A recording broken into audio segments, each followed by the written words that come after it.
ladies and gentlemen, and good morning to some of you.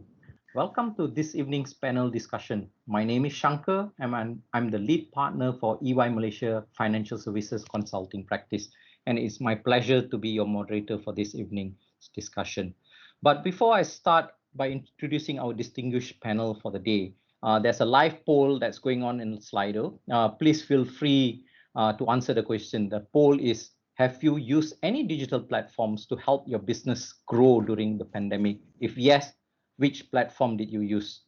I saw GrabFood, I saw Zoom, I saw Facebook, Cellcom. Please feel free to answer those questions and I'll come back and share the live result of the poll as we go. I heard some interesting comments as well. I'm in China here.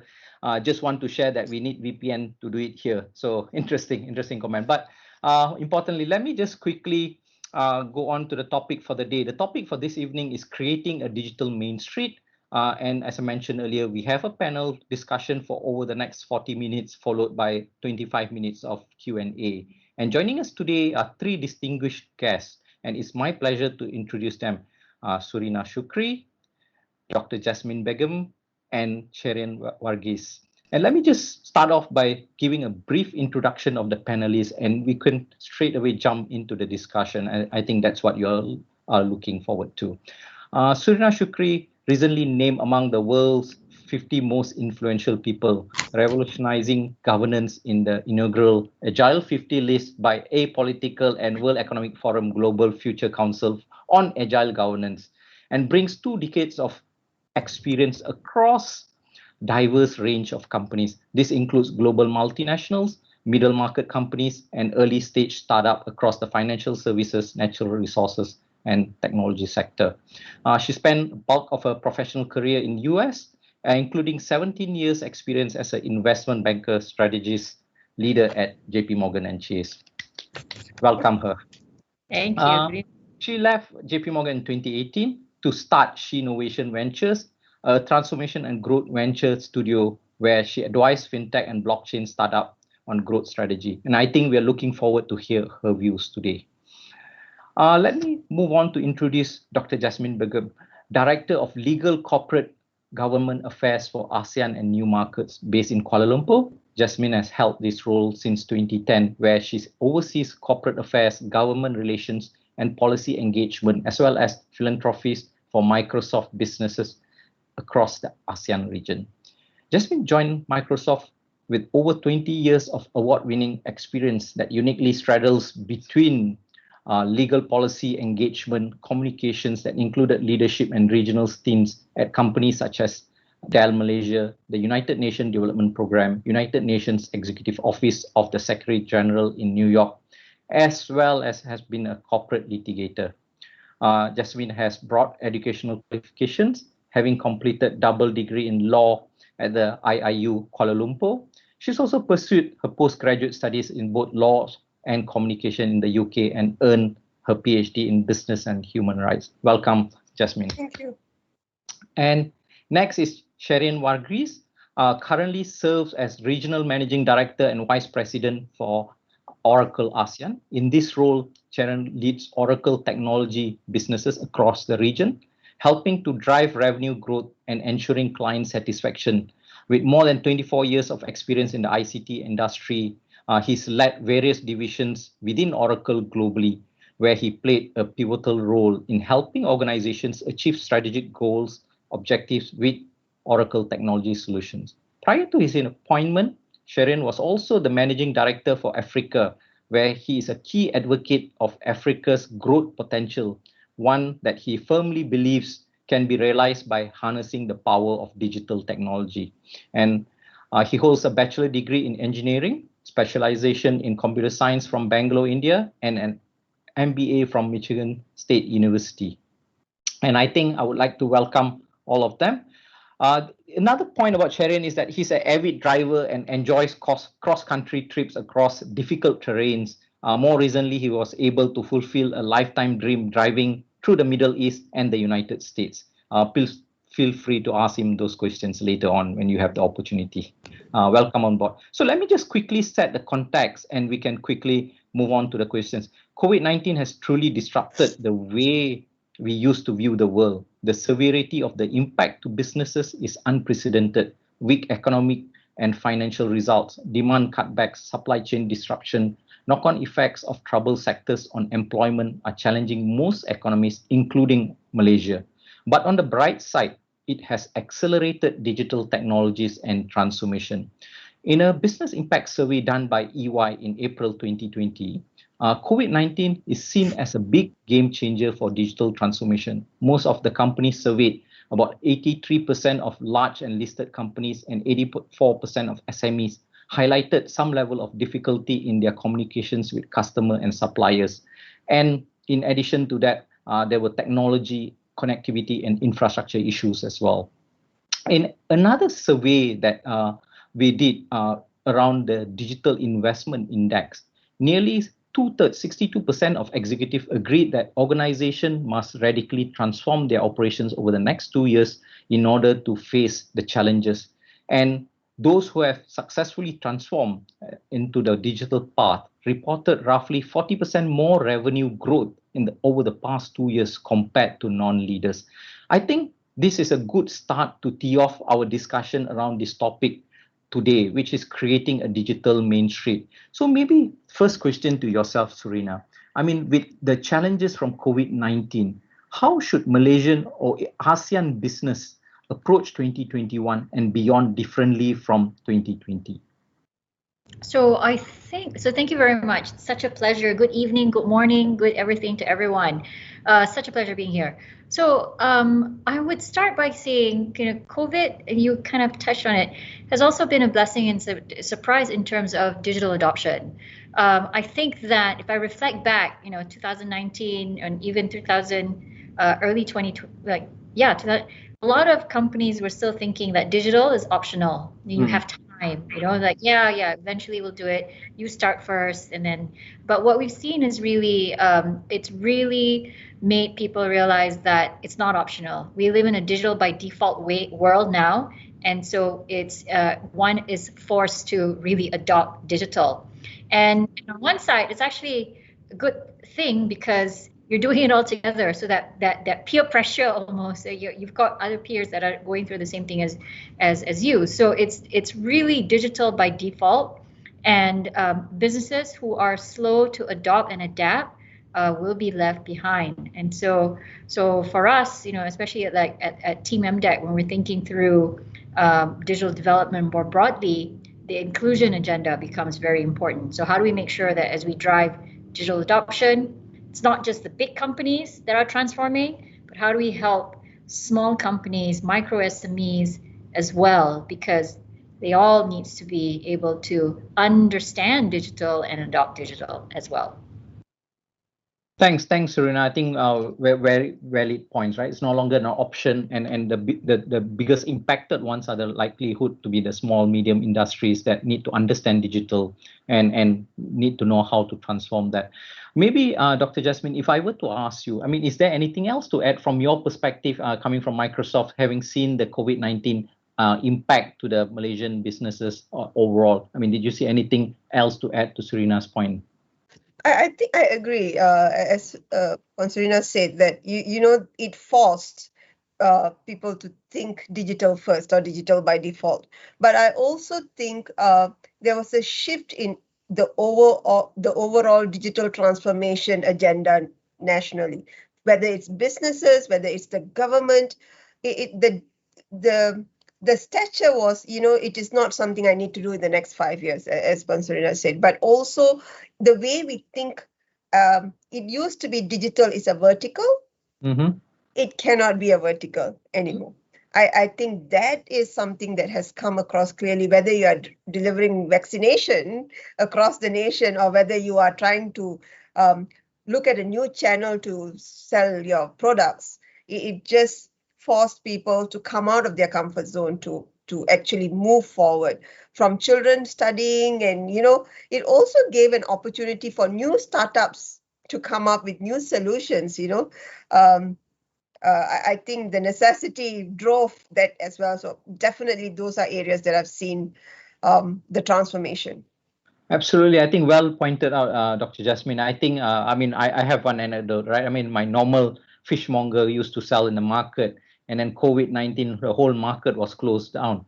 Guess what? He starts WhatsApping every single customer and say, look, I can deliver to your home. You can pay via credit card. This is a guy who refused to use a credit card for so long. And finally, he said that. So I think, yes, it's no longer a choice, and it's a factor that's driving. And you're right, absolutely. It's no longer a vertical that I will do digital on top of my traditional business, right? You have to embrace that.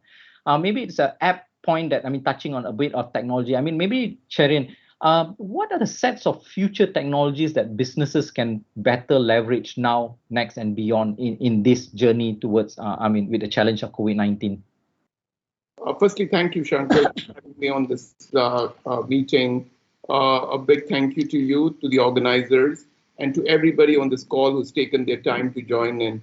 A big welcome to this chat session.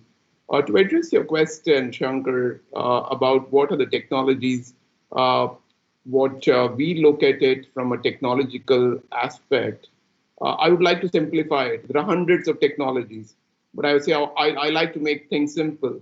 And as a small kid, I was taught ABCD, and I think I will stick to it. And I see these four things happening. A for artificial intelligence, B for blockchain, C for cloud, and D for digital and digitization. I could go from A to Z. For every alphabet, there's something to put in through. But I do believe that this ABCD strategy is somewhere going to take our life or impact it in some form or the other. And that's what I see this going forward. And actually, about the question which you asked to both the panelists, I can really resonate to that same question, that whether it's a chat platform or it's some kind of AI or some kind of digital intelligence, what's going on, this is going to probably be the future technologies which will take shape. So no longer is technology a good to buy. It will probably move from good to buy to must to buy. And that's what I see happening across the globe. And all the impressionable minds on this call, right? I'm assuming this is catering to the young youth. I do learn your ABCDs very well, because this ABCD will take you to your future in a strong way. Thanks, Sharon. I think thank you for reminding me my ABCDs and taking me back to that. But I think well put. Maybe just to build on to that, Sharon, taking a bit slightly in terms of to the next question, right? And in the sense, what is your advice for the SMEs? Especially, we heard from Surina, we heard from Dr. Jasmine around the SMEs and the micro enterprises that are struggling with their digital transformation journey. So, what's your advice to them, though? The SMEs across the globe, as you know, the single most factor is the sensitivity of price. They have limited budget to spend. I think I think rest everything can be taken care. I think when you have very little to spend, when you're extremely cost sensitive, when every single dollar counts because you have a limited purse, I think that's when the entire SME advice comes in to say, how would you still survive and how would you digitally transform? Having said that, SMEs, as I said, the purse becomes extremely important. So what can you buy for almost nothing? How could I start free? And most importantly, there's a cultural aspect. I do believe in that, because SMEs have two major problems, is basically the pushbacks. SMEs can either be something which is led over from legacy to legacy, father to son, and so forth. That could be one way. Or it could be an absolute fresh start from a young entrepreneur coming out of college, and he wants to start something from his home. Everywhere there's a cultural shift. So it could be a cultural shift, whether to go big or go small. And then I also say that the biggest challenge I find in the SME sector is the lack of expertise. Talent is abundant, but how to channelize that talent towards digitization becomes a completely difficult story. Can I go to a EY? Can I go to an Oracle or a Microsoft? Or can I go to the guy who is door to me and trying to do the same solution at a fraction of a cost? I think this is the dichotomy an SME always has. At what point should I expand? How much should I go ahead? Do I spend assuming I've got $20,000, do I do complete 20,000 spend, or do I start with 2,000 and then wait for the business to grow? I think this is the biggest dichotomy which is facing every single SME. But having said that, what actually COVID has bought is that it has done the best elimination possible, right? So one thing got eliminated. Can I stand on the edges and then try to do something? I think that possibility got eliminated. You just gave the example of the fishmonger, right? The same example for hundreds of small SMEs, whether you are in manufacturing, whether you are in production, whether you are in delivery, whether you're in small retail, every single industry, the time is gone where you could see by, Surina started with that. Are you a bystander? Can you see for the others and then take a call? I think that is gone. The leap of faith stage has emerged, and you really have to jump in it. And this, for me, is the biggest call to action for all SMEs. You have to do it. There's no choice. It is just the way how you will conserve cash, how you will use your best talent, and who is your trusted advisor you will reach out to make that digital impact. I think that is what it's my personal view on this. If I can add to that, Sure. really when we think about SMEs, the first thing is really it's a mindset change. So that's what needs to happen first. And then of course, here we are, we like the consultant set, usually we go, it's digital transformation, which sounds quite intimidating at the end of the day. But at the end of the day, it's really trying out new digital tools that are out there. It's a digital way of doing things.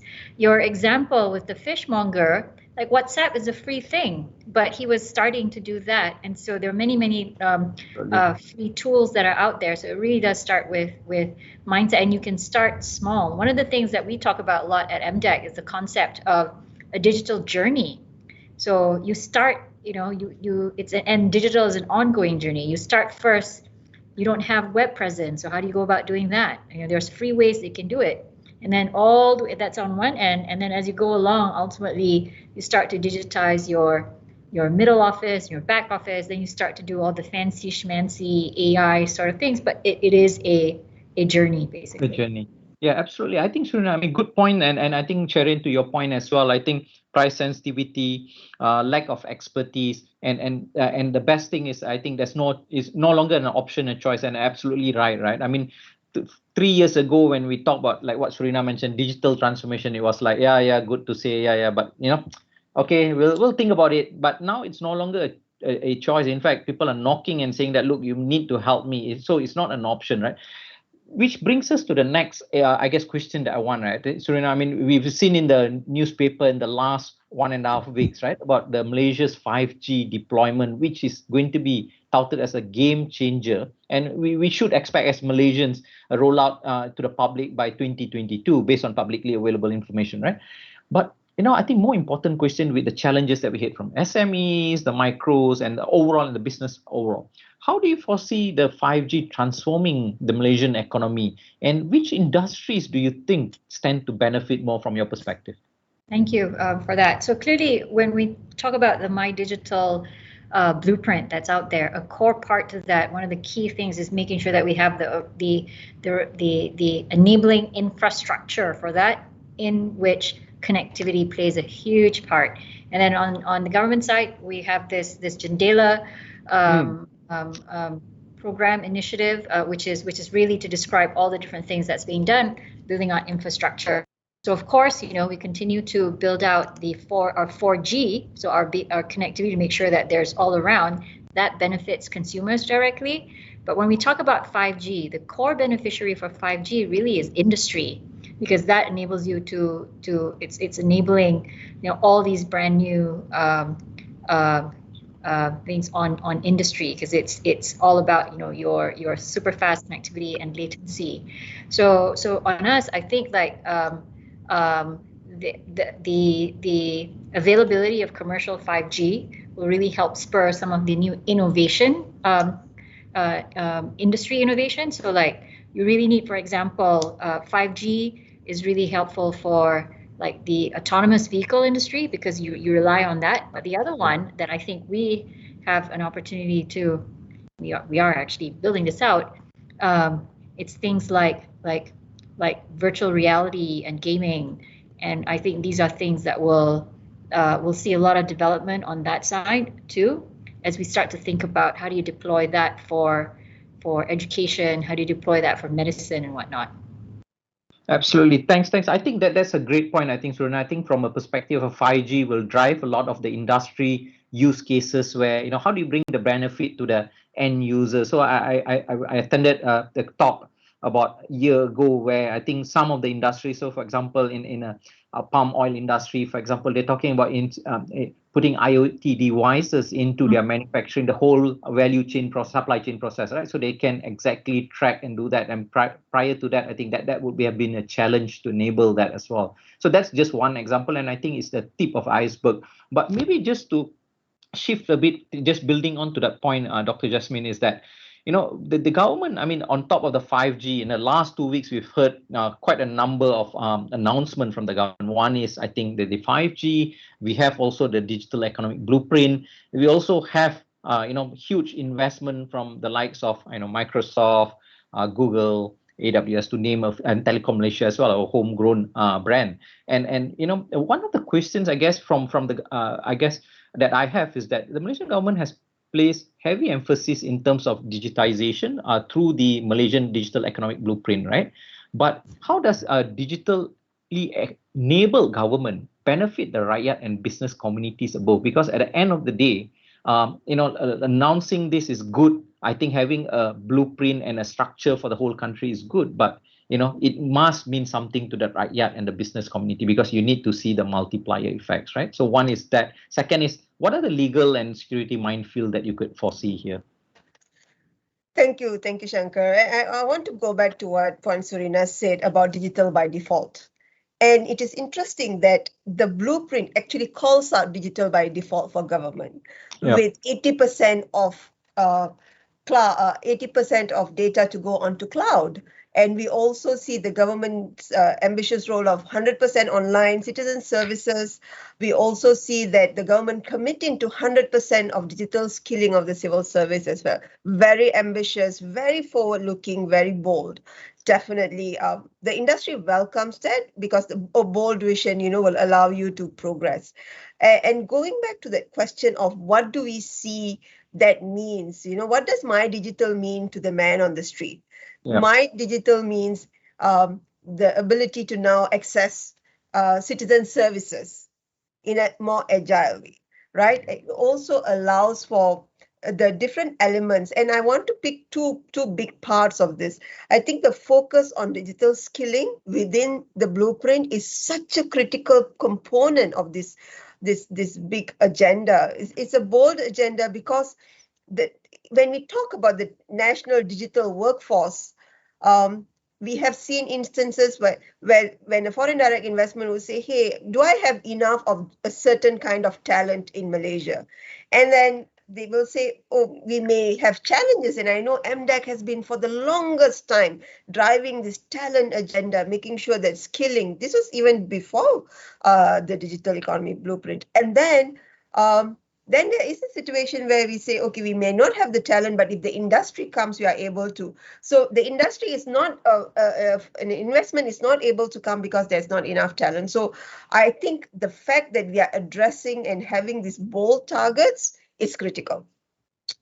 I also want to point out the fact that when the government put such bold goals within, ensuring that there is a shift to the cloud, I think the fact that the government embracing the cloud and accepting that, the security that resides within the cloud environment is something that the governments are looking to as well. And we do see the fact that the government recognizing 80% of data to go to cloud, that's a global trend that we are seeing. It's not something that we are just introducing. We know that 20% may need to be hybrid or, on premise. And that also brings us to the fact that with cloud, you can go up the wave of innovation. Cloud powers up artificial intelligence. cloud powers up IoT, cloud powers up the edge. So the role of cloud is just that enables that wave of innovation. And I think the blueprint did the clearly is very bold and very progressive. What do I see as a policy challenge or opportunity? I think we do see that sometimes the question of how do we define and classify this data, right? That is a big a concern that comes up. And I think the government is actually looking to now do data classification to know and educate, right?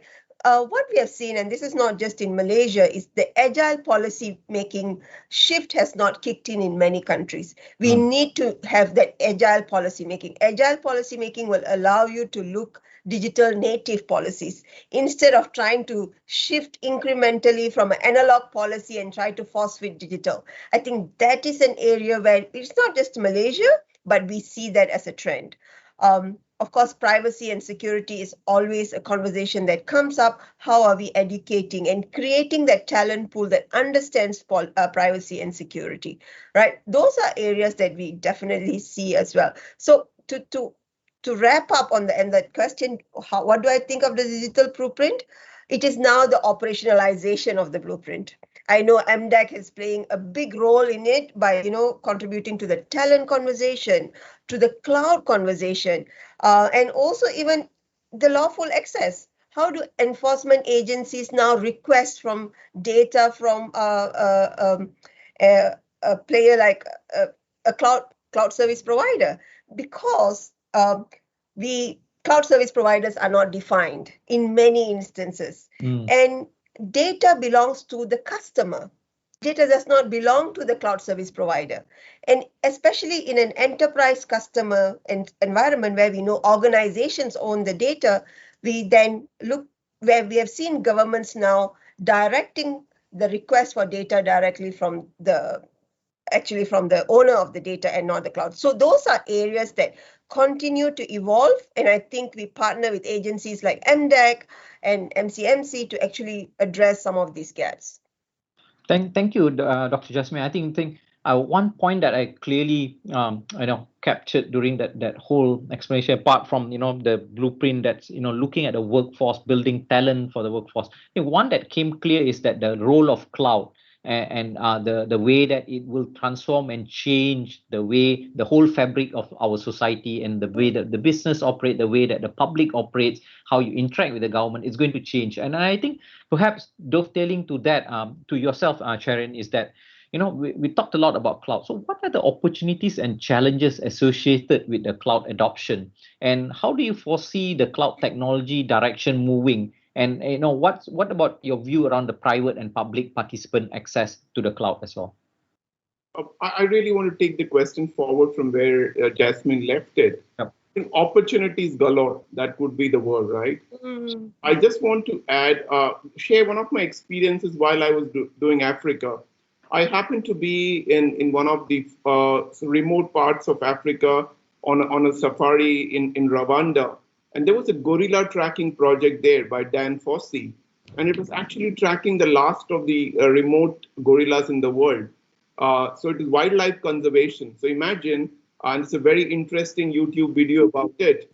Now wildlife conservation happening, and it's actually gorillas on the cloud, right? So they're tracking every single life moment of an animal. How will it take forward and so forth. It is so beautiful. So you see the opportunities, if you look at it, is mind-blowing. Look at COVID itself. Imagine we spoke about 5G. So many people in remote villages lost out on an educational aspect. And this is where 5Gs could change. This is where cloud could bring those remote learning to the underprivileged, to the girls who are probably working on the farmlands, to the kids who didn't have a chance. So I think this ability to touch the last mile, imagine if you're sick in a very remote village and you really want to bring a teledoctor to you, all this is possible only through great 5G technologies. All this is possible through cloud innovations. And that's why I say, if I look at the opportunities versus challenges, the opportunities outweigh the challenges 100 times over. That's the way I look at it. Having said that, are there challenges? True. The biggest challenge is the example what you spoke about, the fishmonger.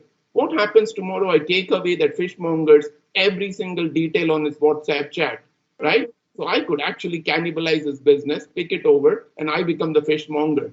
Imagine I'm a retailer and I'm a smart retailer. I pick up all the data points and contact, and that poor fishmonger will be out of business within minutes. So security of data becomes so important. It is a lifeline. Data becomes a lifeline of the subject on cloud. And I think that the ability for large multinationals who are running the cloud environment, it becomes their moral importance for them. It becomes a case of very important how you manage the privileges, how conscious you are as a society, how will you adapt to a government change. Imagine governments asking you for privileged data. How will you believe and how will you pass that on, especially being in the remits of the law? So I do believe that the governance around this cloud computing, the compliances around cloud computing, having a monopoly cloud, right? So I just reading some of the questions coming in when somebody's asking, I need a VPN to log in. That is a very strange way to log in, because if you are stuck with a VPN to come inside, that is some form of governance around it. Your data can be controlled in the way you want to be presented. And I really empathize with that fishmonger who might just go out of business within minutes. So I think I truly believe that the opportunities outweigh. It's like very natural in part of life. There's some positives, there are some negatives. So though even there are a lot of negatives, I still believe that the biggest challenges which are there can be overcome with great opportunities. And with opportunities comes responsibility, right? So I do believe that cloud computing gives out those great opportunities and responsibilities to large multinationals, to the governments, to take a social path on that. Yeah, Sharon, I think well said. I think I think the parallel that I could draw is, I mean, the recently closely fought U.S.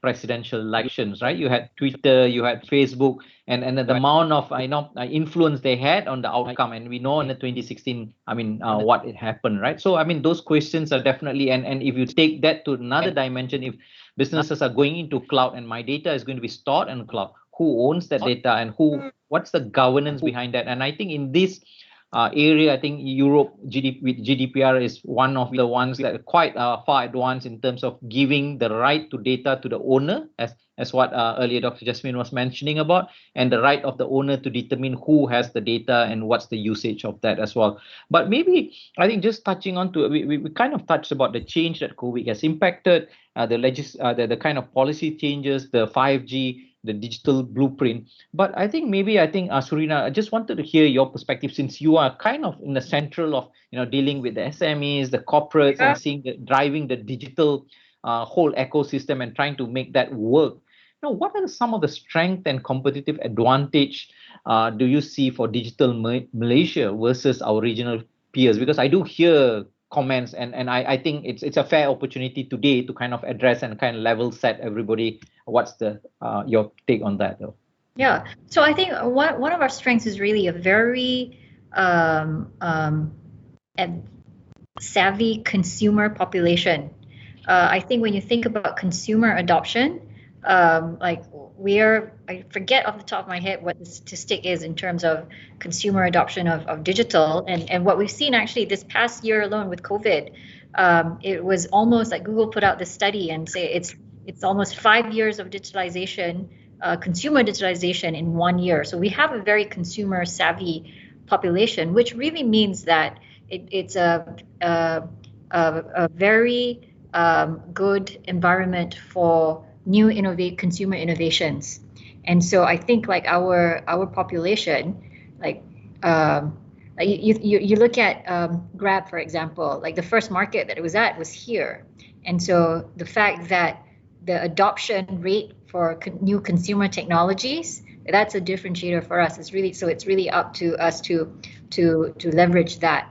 And then if you're able to crack the code on that, the SME population as well kind of behaves in a very consumer way too. And so companies, when tech companies start to market to that,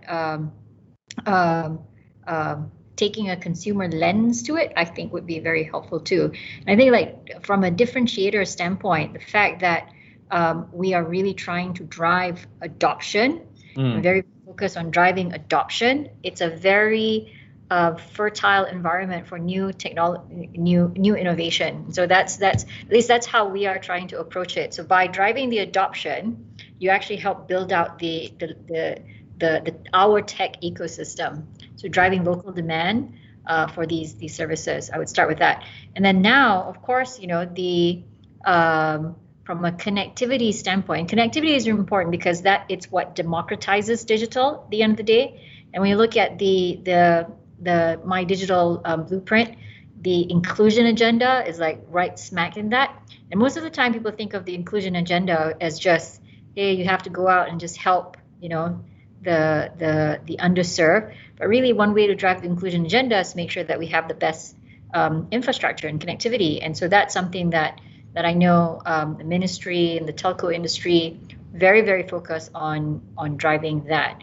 So I think that the fact that we're focused on making sure that we increase like our infrastructure right now will help drive the inclusion agenda, which then drives the adoption agenda, which then drives builds up the industry as a whole.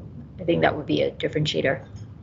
Yeah, definitely. I think interesting, and the point about driving the inclusivity and then pushing on to the adoption and eventually building on to that. And I can relate to that because I do serve the financial services industry, and with the Bank Negara recent announcement at the end of last year with the digital banking license that's going to be awarded to 5 potential winners, and the objective there is essentially driving financial inclusion and getting to the underserved and unserved population, right? And it's also amazing to say that in today's world, we would think that everybody would be connected, everybody would have access to financial services, accounts, and everything. But it will be surprising. I mean, for Malaysia as a country, we still have 15% of our population that we consider unbanked, right? People who do not have access to financial services as well. So I think that's interesting. And I think the vision that the government has set out, and I think, Serena, the work that I think MDEC is driving it is clearly building the building blocks that enables that for the overall, I guess, adoption, and hence increasing the level of services and the sophistication we see in the industry, right? But that brings me to the other side of the coin, Dr. Jasmine, is that with the rapid advancement and availability of technologies will empower users. Then therein lies the challenge, right? Do you foresee stricter regulatory focus on such technologies, and in which area in particular? So, I mean, I give an example, right? 10 years ago, life was much easier, right? There was no such thing as social media. You don't get rapid viral information spreading, whether true or not true. But the world is much easier for you to control information, and with the democratization of data, like what Surina was mentioning about, it's information at everybody's fingertip, and there's no one way, one medium that you can control that information, right? So what stricter regulatory focus do you think that will be placed on these technology areas, and which particular area, Dr. Jasmine? Thank you. Here's how I see, right? Regulatory is one entry, but as citizens, it's a shared responsibility model. Whether it's cybersecurity, whether it is information that we read and consume, right? We do see governments looking to not overly regulate, especially the social media, but I think it is critical that there is an awareness that is created to how this information is consumed. I think MDEC's driving force, which is to become producers of technology instead of just consumers of technology, is something I would like to anchor back on. I think we have created an amazingly enabling environment. Some of our open data policies and some of those new policies that have been introduced under the Digital Economy Blueprint, it's really solid. But on the other hand, I think we are also we need to quickly look at some of the emerging technology and those enabling policies. or those that regulate better. And I see this in two big areas. One is the privacy regulation. I like to say that it is the season for privacy regulation. Every country is either looking to introduce a new privacy law or they are looking to amend the privacy laws, especially with the COVID. We saw this with Singapore with their track and trace. And then that is a critical area. And I want to pause at the privacy policy. With the government looking to amend the PDPA, Personal Data Protection Act, and many governments in the region are looking to introduce new policy, privacy policy, I think it is important consumers know their right? Organizations, small businesses. We talked about SMEs at the outset of this conversation. SME, and you talked about, I think Cherian spoke about why we can't cannibalize the customers. MNCs, large organizations should not be cannibalizing and taking over the fishmongers' business. But that comes back to the fact is, how do we know how the cloud service provider is using your data? What are your rights? Right? I think there is, whether it's an SMEs going on to cloud means they don't have to worry about huge outlays and they can focus on doing their business. And for a consumer, it means that where could they put their data safely? What are their rights? And what is their responsibility? I think that is where, yes, regulations are going to play a big role in cybersecurity and privacy, two very critical areas. But I think it is really important for us to focus on creating awareness for the consumers. And I think the banking sector, Shankar, as you said, have done an amazing job, not only in driving financial inclusion, but in actually driving safe financial inclusion. That constant reminder that you see on websites that, that offer banking services. I think that is what we need. Every one of us have to be constantly reminded about staying safe. And just as we are looking at a digital main street today, we need to know where are the stop signs. We need to know what are those perils. I think that's where we need. Yes, there are going to be privacy laws that will be constantly evolving and cybersecurity laws. But as a citizen, what do I need to know and what do I need to do? Thank you very much, Dr. Jasmine. Just before I open the floor for question and answer, we have slightly 2 minutes. We are ahead of time by 2 minutes. Maybe if I were to just do a roundup and get a quick view, I guess, from yourself, Sharon. I think last 40 minutes, we had quite a number of conversation, right? From, what does SME needs to do to address this challenge, all the way to 5G, digital adoption, and so on. So any thoughts around this? Shankar, I would only say to all the participants and who's watching this video is to think big. Think big, start small, but start. You cannot be a bystander. And that for me would be the parting words for anybody who is starting on the digital journey. So you cannot be a bystander. All right, I'll remember that. What about yourself, Serena? So I would come from it's a 2-point answer. So number one, from a youth standpoint, know that there's plenty of opportunities now because the demand for skills, and by the way, it's not just like the pure technical skills that you have to be a coder. No, because it's overall in applying digital and adopting digital, that you need your marketers, you need the people who understand, all these other aspects of it. The demand is there. I'll just share a statistic because we pulled the numbers just last week. On LinkedIn alone, over the last 3 months, the number of job openings for digital related jobs, just the 3 months alone, has doubled. Wow. So this means that like everybody is really embracing. There's this demand. They're all going, oh my God, where am I gonna? I need to get on my journey. I need to get started. And so double, just 3 months alone. All right, that's interesting, Serena. And maybe I'll hold to that question. I maybe will ask a question from a demand perspective. Clearly, we are seeing, a double fold, right, in terms of that. But from a supply perspective, what can be done? Do you think so? I think there's the talent that's in the market right now already, but we also have to know that it's the opportunity to reskill. And so you just have to get on you're not going to find the person now with 10 years. You're going to only hire the person with 10 years of blockchain experience or 15 years of data science. Of course, you're not going to have that. I mean, like on our side, even at MDEC, we're taking a bet and saying, no, my data science team, I've got now a data science and AI team. Jasmine, you'll be happy to know that they're all, we ran a very process, but they're all like 5 wonderful ladies. But it's all fresh graduates, because we know that it's all, you start with that baseline, and then it's the things that you learn on the job as well. And so I think that people have to get comfortable now. We're at the stage where, we just need the talent, and a lot of it is going to be what you learn on the job as well. And so don't worry so much like, I can never go for this job or whatever, because the job description says it needs 10 years experience, but of course, you may not have that. But I think companies are really open to saying, you've got the skill, come, let's go. And then it's a really opportunity for youth, because digital is a way of thinking, not so much just like the tools that you know. All right. Thanks, Asrina. And you're over to you, Dr. Jasmine. I mean, what? Just one thought, and to add on to both Sharon and Surina, is that the platform economy is the future. You won't, the life cycle of having to wait 30 years to become successful.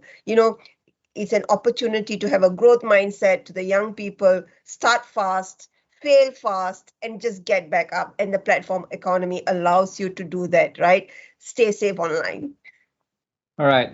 Start fast, fail fast, and then pick up yourself and start all over again. I think that's a key element of making sure that we develop our own entrepreneurs, right? So maybe let me turn to the room now and kind of open up the floor for questions. I see questions coming in, and maybe let me pick one question I think that caught my attention. I think this is around the question where it's flowing up. Okay, let me just look at it. Okay, this question was quite interesting. Maybe to yourself, Serena. I mean, how do we use technology for the digital Main Street to reach and develop rural areas? Many places in Sabah can't even be reached by postal system. Yeah. So I think it's a good question. I think so. Yeah. So that's why the focus on infrastructure is key, because today that you really need to have access to connectivity, and one thing from a government standpoint, it's embracing the fact that connectivity is a utility, much like how whenever you have a housing area, like water is there, electricity is there, so connectivity has to be there too. So that it really starts with the infrastructure part of it, because otherwise you can't get access. So it starts with that. Absolutely. And I think that's why I think the government is looking at leapfrogging by rolling out 5G, right? And hopefully that will address some of these concerns in terms of pockets of our country or part of our country that are still not accessed by infrastructure and so on. So maybe by the way, it's not just like all the 5G, because 5G is it's you got to keep doing that, but you need to make sure that you get 4G across as well. Absolutely. And we've got bold targets to make sure that gets accomplished. I also want to give assurance to whoever asked this question. Don't be disappointed. Maybe it took 100 years for you to probably have a postal system in Sabah, but the trigger point, or this is the inflection point, right? You will just not know. I think that's the beauty of digital. Things which could not happen for a decade, for 100 years, might just happen at the switch of get up in the morning, and you would have just seen that either in an infrastructure in some form or the other, either a 4G connection or a 5G connection, or through some satellite form. Technology is changing every day. So what you could not imagine for 100 years might happen and change in 100 minutes. So just be optimistic about it. I'm sure the best is yet to come, and just be there. I'm sure it will make a huge difference. I think well said, Sharon. Who would have thought 5 years ago, years ago, you could hail a private car as your taxi, right? Grab came, not only Grab, Uber, just to name a few. They've changed the way. Grab Food has changed the way as well. Maybe I saw another interesting question, I think for you, Dr. Jasmine, is that the service industry took a big hit during the pandemic. But question is, how could we reinstall trust to the public to utilize these services again? I think that there's two elements of the trust, I think, in terms of the pandemic hitting the services industry, but how do you build that trust again, rebuild that trust?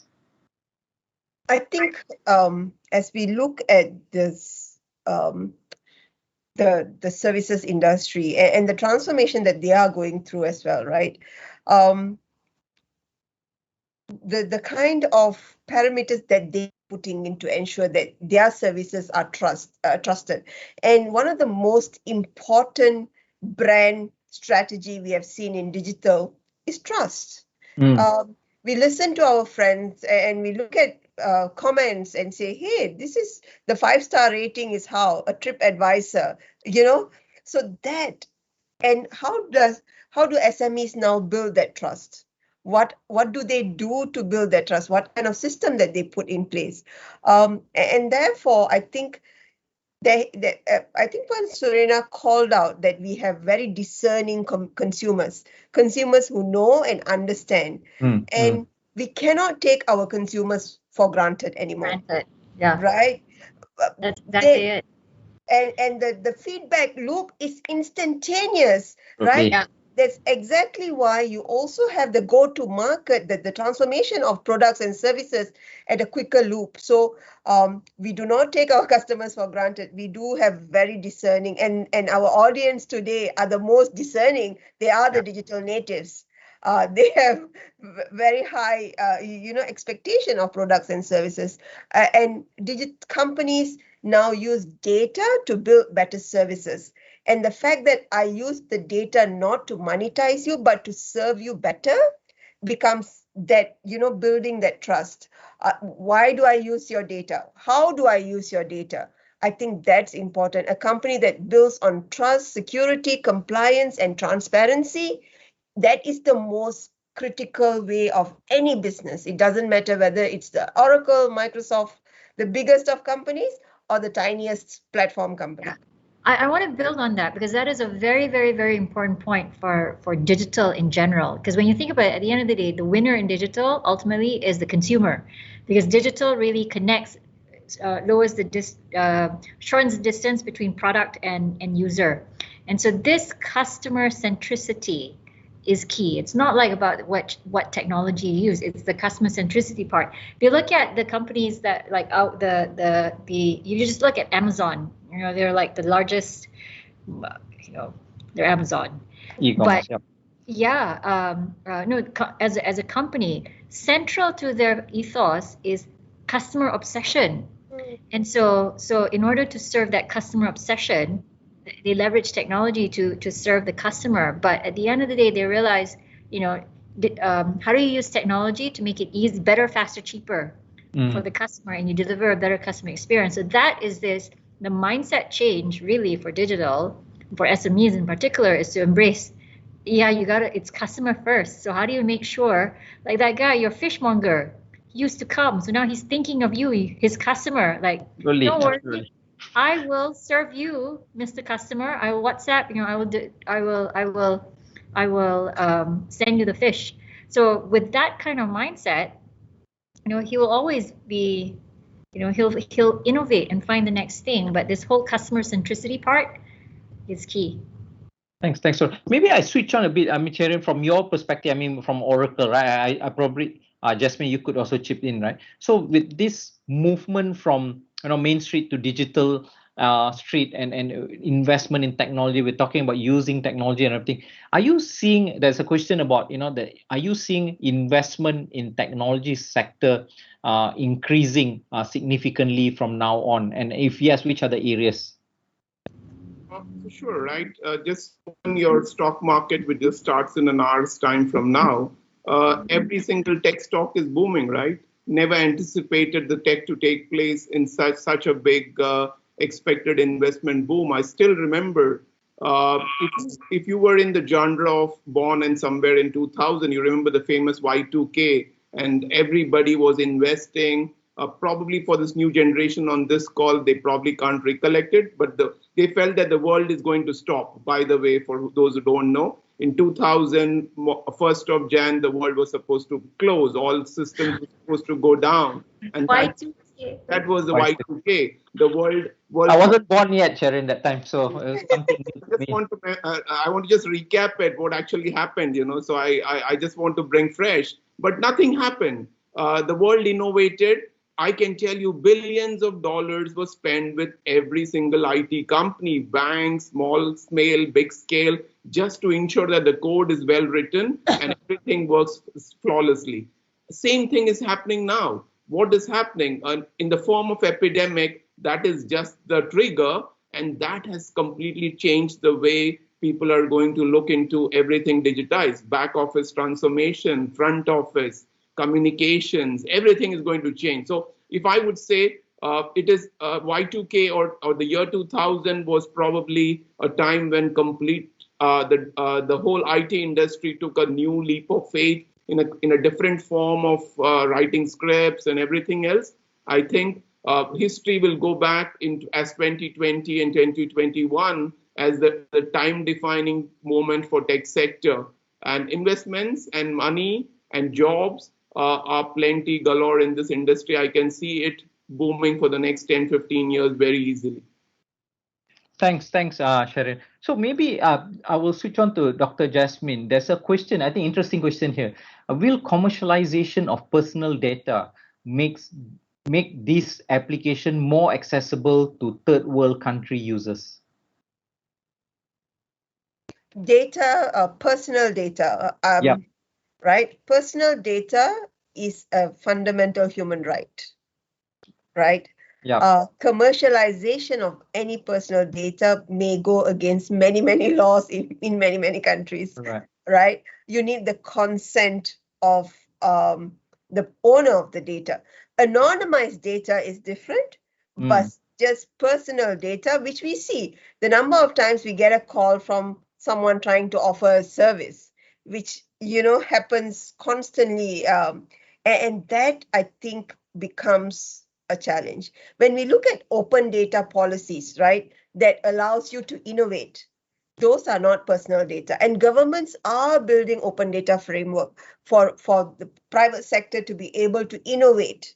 But those are open data that doesn't have personal data. Those are insights, right? And to look at patterns.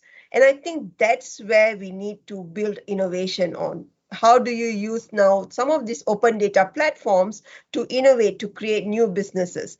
For example, during the pandemic, we do know some countries used predictive data to prevent hotspots. Yeah. That is innovation. That is the way to prevent outbreaks. So can data be commercialized? Open data, definitely. But the right of the fundamental human right, data as a personal right, cannot be removed. There has to be consent involved. There has to be anonymization, because we don't want to compromise the safety of anyone. And I think that is where we see governments taking a bit of a measured approach in looking at open data, governments looking to use open data to innovate. It is a huge industry, there's no doubt, but I think we need to understand what data can be used. And data insights, we have huge data estates. With that data estate, we need to turn it into insight. We are data rich, insight poor. And insight is what that makes your business. So I think it's important that how we use some of these data is in compliance with the law, with the GDPR being the gold standard for privacy. You want to ensure that your business is seen to be compliant by ISO standards and some of these international laws. Thanks, Dr. Jasmine. I think you're absolutely right. There's always a fine balance between providing an insight and being intrusive into your life, right? And I think that's well said. I think, Surina, a question to yourself is that there's one question around big businesses have the resources to not only survive, but thrive in this tough time. How can we help the dwindling small businesses to stay competitive? So I think big businesses also realize that small businesses are their customer. And so, in fact, today, big businesses are actually incentivized to help small businesses. And in fact, we've actually seen that over, certainly during COVID times. As an example, the first week of COVID last year, we launched this campaign, Digital versus COVID.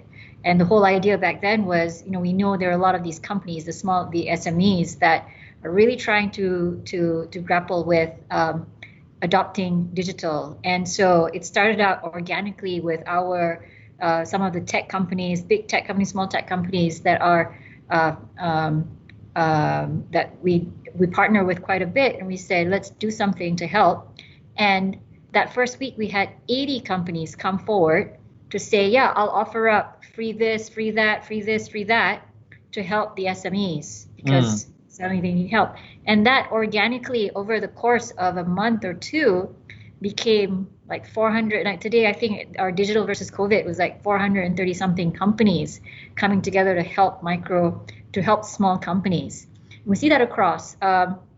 Today, we partner quite a bit, like MDEC, for example, with the telcos, because telcos now realize that, if these small businesses don't succeed, then they're going to lose a customer too.